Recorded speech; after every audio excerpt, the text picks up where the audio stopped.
Pas de panique, dossier OVNI.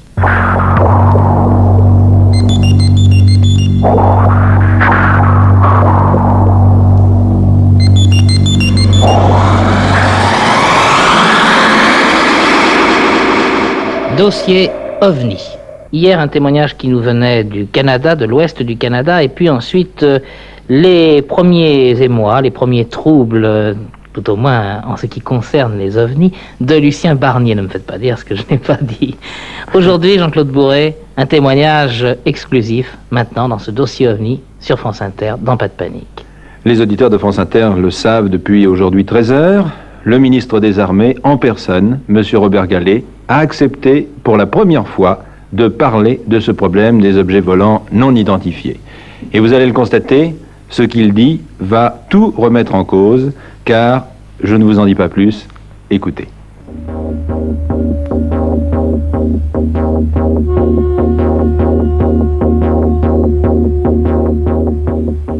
Monsieur le ministre, vous avez accordé pour France Inter une interview qui va certainement faire date, parce que je crois que c'est la première fois qu'un ministre des Armées accepte de parler du problème des OVNI.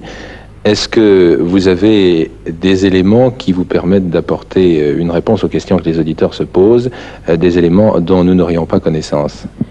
Écoutez, ça je ne sais pas, parce que j'ai passé un temps forcément relativement limité sur cette question, bien que ce soit une question dont je voudrais dire qu'elle m'a toujours intéressé, mais et que par conséquent je ne peux pas savoir tout ce qui a été dit au cours de vos émissions, dont je sais que certaines personnes du ministère des Armées les suivent assidûment. Ce que je crois profondément, c'est qu'il faut adopter vis-à-vis de ces phénomènes une attitude d'esprit extrêmement ouverte.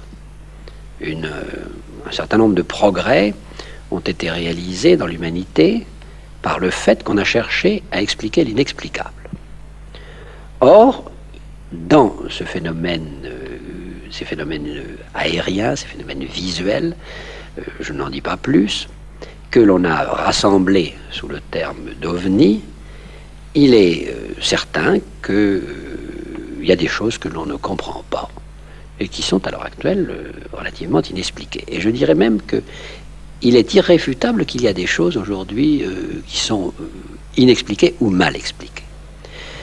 En 1954 a été créée au ministère des Armées une section de réflexion et de recueil de témoignages sur ces apparitions d'objets non identifiés. J'ai là parcouru un certain nombre de témoignages, et ces témoignages se sont développés jusqu'en 1970. Il y en a une cinquantaine. Alors on y trouve, parmi les premières choses, un compte-rendu d'observation personnelle du lieutenant d'Emery Jean de la base aérienne 107 à Villacoublay en date du 20 novembre 1953. On y trouve des rapports de gendarmerie. On y trouve quelques comptes rendus d'observation de pilotes, de personnels qui sont des chefs de centres aériens, pas mal d'éléments dont la convergence est tout à fait troublante au cours de l'année 1954. Et par conséquent, je crois que l'attitude d'esprit que l'on doit adopter vis-à-vis de ces phénomènes est une attitude d'esprit tout à fait ouverte, c'est-à-dire celle qui ne consiste pas à nier a priori, comme d'ailleurs nos ancêtres des siècles précédents ont dû nier des quantités de choses qui nous paraissent aujourd'hui parfaitement élémentaires, qu'il s'agisse de la piézoélectricité, de l'électricité statique, pour ne prendre que ceci, sans parler d'un certain nombre de phénomènes liés à la biologie. En fait, tout le développement de la science consiste à ce qu'à un instant déterminé, on s'aperçoive que 50 ans précédents, on ne savait absolument rien et qu'on ne comprenait rien dans la réalité des phénomènes. Est-ce qu'il y a eu des cas où des chasseurs, sur des mirages par exemple, ont poursuivi des ovnis en France?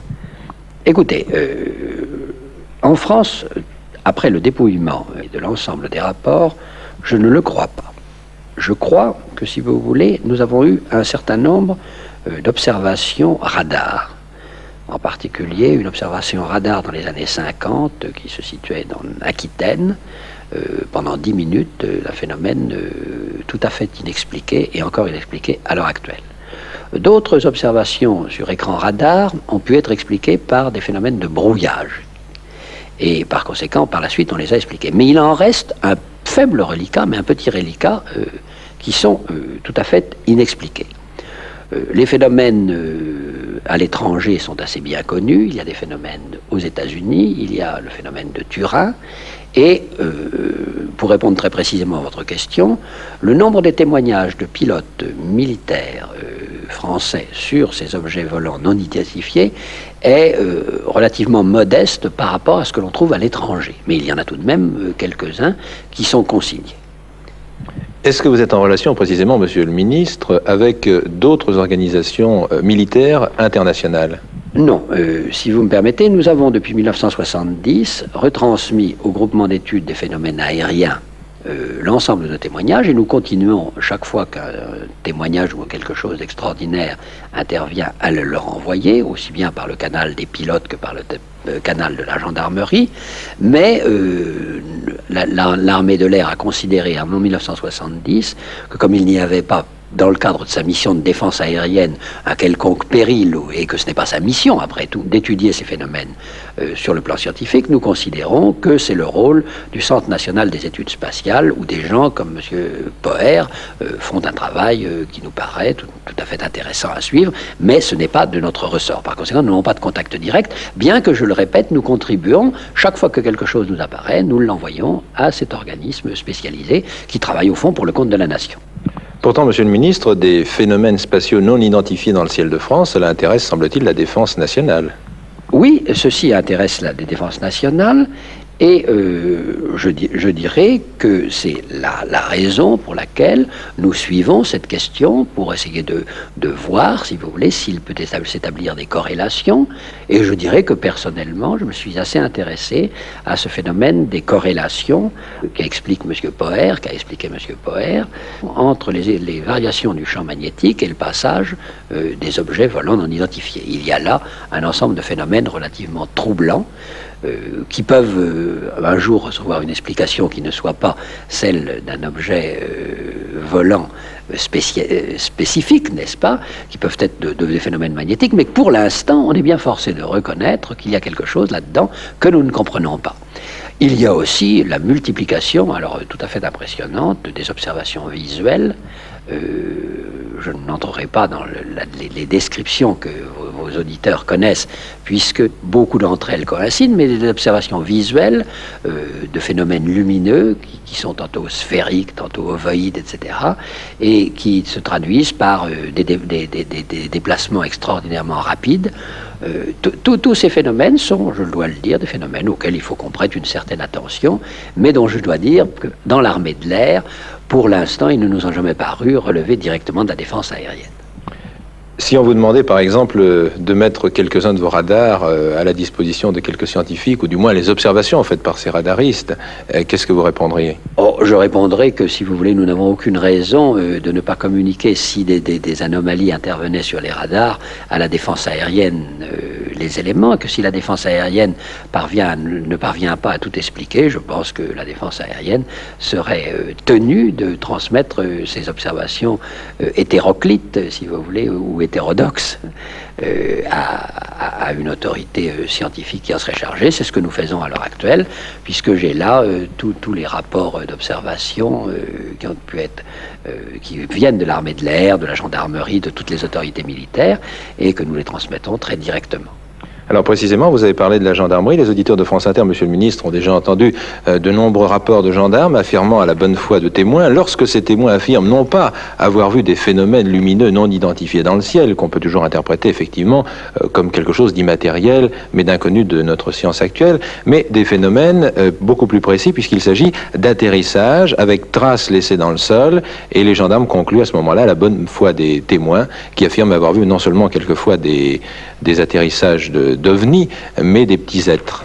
Voilà, eh bien, si vous voulez, dans cette affaire, alors là, je serais infiniment plus prudent, mais je dois dire que si vos auditeurs pouvaient voir, n'est-ce pas, l'accumulation des renseignements de la gendarmerie de l'air, gendarmerie mobile, gendarmerie chargée des enquêtes territoriales, qui ont été transmises, si vous voulez, au CNES par nos soins, c'était toutes les pièces que nous possédions, c'est effectivement assez troublant. Ce que je crois, c'est que les gendarmes sont des gens sérieux. que les gendarmes, quand ils font un rapport, ils ne le font pas au hasard. Et que s'il n'y en avait qu'un ou deux, on pourrait dire que la bonne foi des gendarmes ait été surprise. Mais je dois dire qu'il y a tout de même un grand nombre de rapports de gendarmerie qui sont très disparates, il faut dire. Tantôt ils relatent des faits, si vous voulez, qui ont été rapportés. Peu d'entre eux, mais tout de même quelques-uns, relatent des phénomènes au niveau du sol, n'est-ce pas, de modification du sol. Tout ceci, si vous voulez, est assez fragmentaire encore. Je crois, pour conclure, si vous voulez, dans cette affaire, qu'il faut adapter vis-à-vis de tout ceci une attitude d'esprit extrêmement ouverte, ne pas mettre en doute la bonne foi de gens dont certains sont de toute évidence de bonne foi, mais qu'à l'heure actuelle, il est véritablement extrêmement prématuré de tirer la moindre conclusion.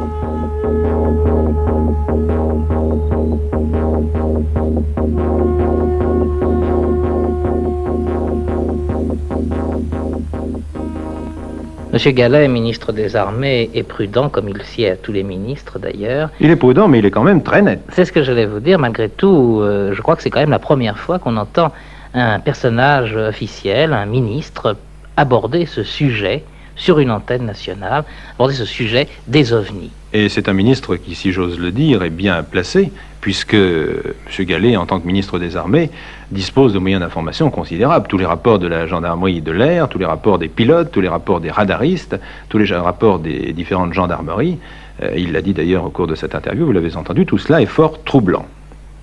Donc, si vous aussi vous êtes troublé, je suis sûr que demain, vous ne manquerez pas d'être à l'écoute de France Inter, de Pas de Panique à 20h30, pour les réponses à vos questions. Des questions que vous nous avez envoyées, soit par lettre, soit par mini-cassette. Je pense même que demain ne sera pas suffisant pour répondre à tout ce que nous avons reçu.